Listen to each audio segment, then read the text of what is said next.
Shalom, jemaat yang dikasihi Tuhan. Bina Iman kali ini saya kasih judul Taat Karena Mengenal. Mari kita baca firman Tuhan di Ibrani 11 ayat 17 sampai 19. Ibrani 11 ayat 17 sampai 19. Karena iman, maka Abraham tatkala ia dicobai mempersembahkan Ishak, ia yang telah menerima janji itu rela mempersembahkan anaknya yang tunggal. Walaupun kepadanya telah dikatakan keturunan yang berasal dari Ishaklah yang akan disebut keturunanmu. Karena ia berpikir bahwa Allah berkuasa membangkitkan orang-orang sekalipun dari antara orang mati, dan dari sana ia seakan-akan telah menerimanya kembali. Kalau kita baca di kitab Kejadian, peristiwa ini terjadinya setelah Ismail meninggalkan Abraham. Jadi hanya tinggal Ishak, satu-satunya anak yang bisa memberi penghiburan bagi Abraham dan keluarganya di masa tua mereka. Tetapi kalau kita perhatikan, ternyata anak yang satu-satunya ini pun diminta oleh Tuhan untuk dikorbankan sebagai korban bakaran bagi Tuhan. Nah, di dalam bayangan saya, mungkin Abraham waktu itu mengalami masalah yang berat. Ya, rencana-rencana yang sudah disusunnya seolah-olah seperti hilang, lenyap, sukacitanya menjadi hilang, nafsu makannya hilang. Bahkan mungkin dia akan mengulur-ngulur waktu untuk melakukan perintah Tuhan. Tetapi Alkitab mencatat bahwa apa yang yang ada di pikiran saya itu tidak terjadi pada Abraham. Ya, yang saya bayangkan itu ternyata salah, saudara. Dikatakan bahwa keesokan harinya Abraham bangun pagi-pagi dan segera melakukan apa yang diperintahkan Tuhan. Bahkan kalau kita baca di ayat 17 tadi, dikatakan bahwa ia rela mempersembahkan anaknya yang tunggal. Rela itu apa? Rela itu tidak terpaksa, memberi tidak dengan kesedihan. Ya.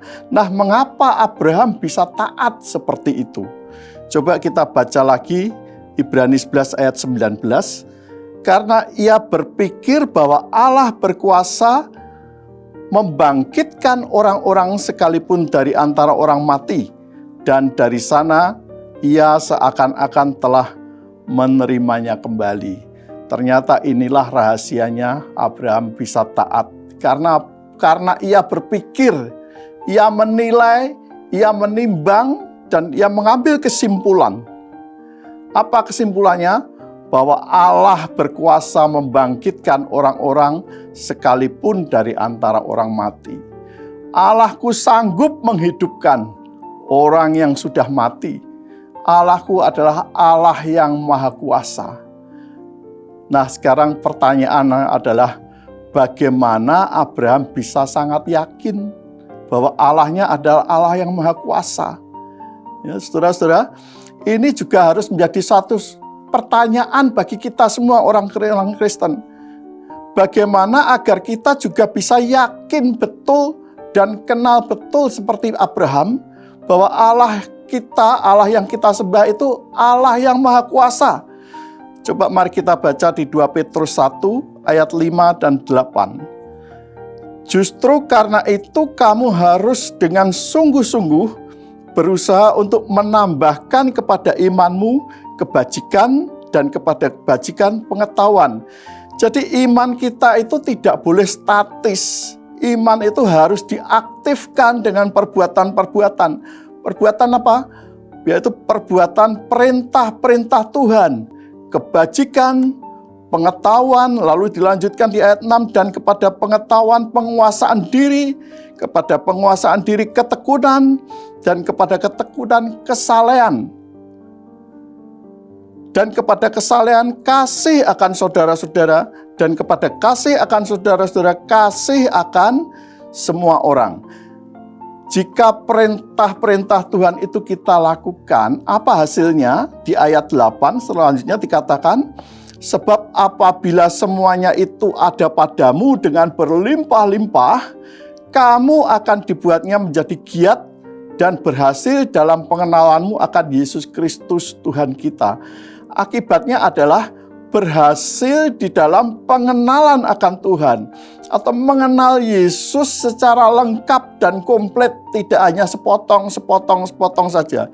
Nah, mengapa untuk mengenal Tuhan harus dengan cara melakukan perintah-perintah Tuhan? Sebab dengan melakukan perintah Tuhan, Tuhan akan menyatakan dirinya kepada kita dengan penggenapan janjinya.